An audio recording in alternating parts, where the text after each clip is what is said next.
The American dream, I believe I can sum it up in one word, and that's opportunity. You have the opportunity to be whatever or whoever or wherever you want to be in the United States. I was born June 12th, 1950 in Winnipeg, Manitoba, Canada. Well, actually, I came to America because when I was 14 years old, my dad and mother had a very good opportunity to transfer with the division of Kaiser Sand and Gravel. And there were some friends who had relocated here that they had been lifelong friends with in Canada. And my dad just felt it was an excellent opportunity. So I came because my parents came, but we were very excited. Honestly, I can say my American dream is probably a big conglomeration of opportunities, successes, and the other thing that I have been very fortunate is family.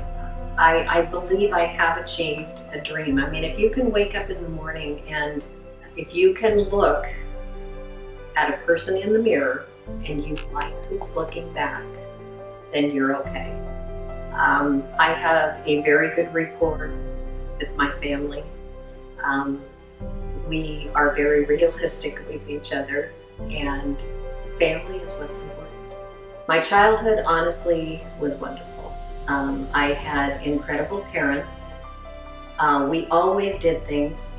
As my brother and I have spoken about this in later years, I don't think we had a lot of money when we were growing up, but we were never aware of that.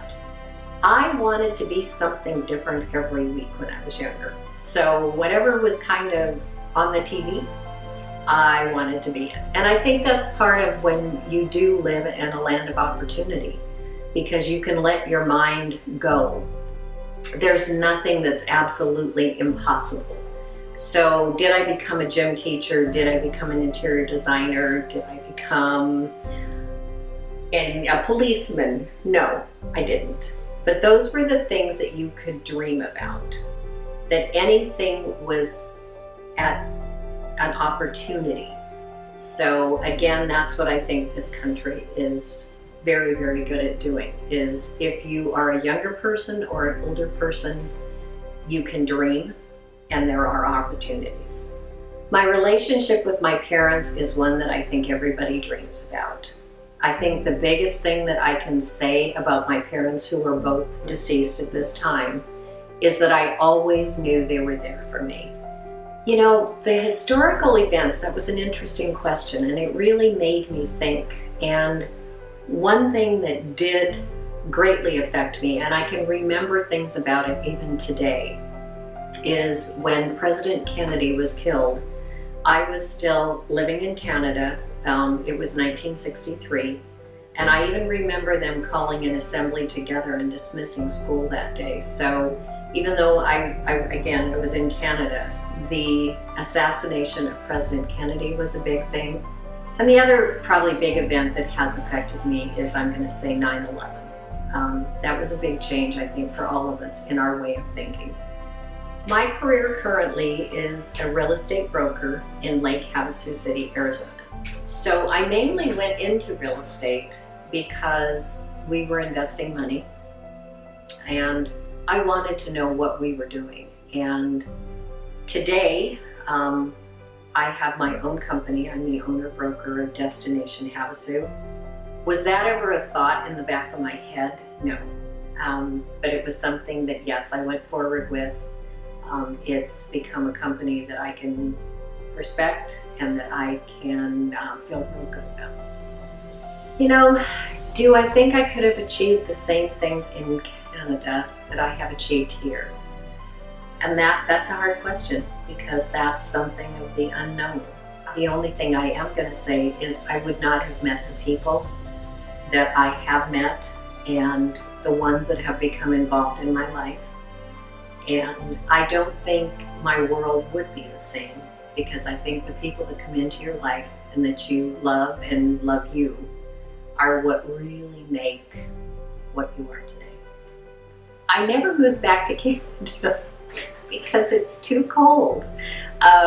No, if for moving back to Canada, Again, if there had been an opportunity that was just incredible, like Mervyn's was going to expand into Canada and they were going to make me the president, yes, I would have moved back to Canada. I would have already had my girls by then, but those were just opportunities that I don't think were ever meant to be. Do my parents' view of the American dream and my view of the American dream differ? No, because I think in all honesty, what their opinion of the American dream and my opinion of the American dream, it revolves around family.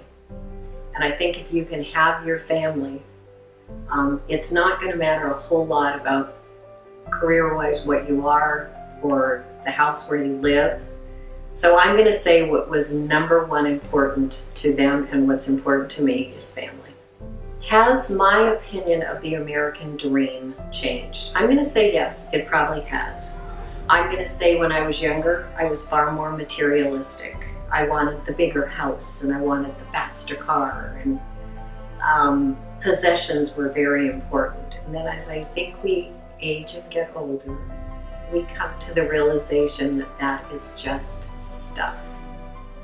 And that you can be very happy in a smaller home if you have family and friends around you that care and love you. I had goals and I still have goals, but my goals are very different and very tempered. I feel very blessed, but in that blessing, I'm also going to say that I work very hard at having a good family. Family is what's important. I can see some of my father's words of wisdom coming out of my mouth sometimes, but he was a person that lived through the Depression of the 20s, and I think he learned a great deal of his life lessons, and he has passed those on, and I hope I have passed them on to my children and my grandchildren.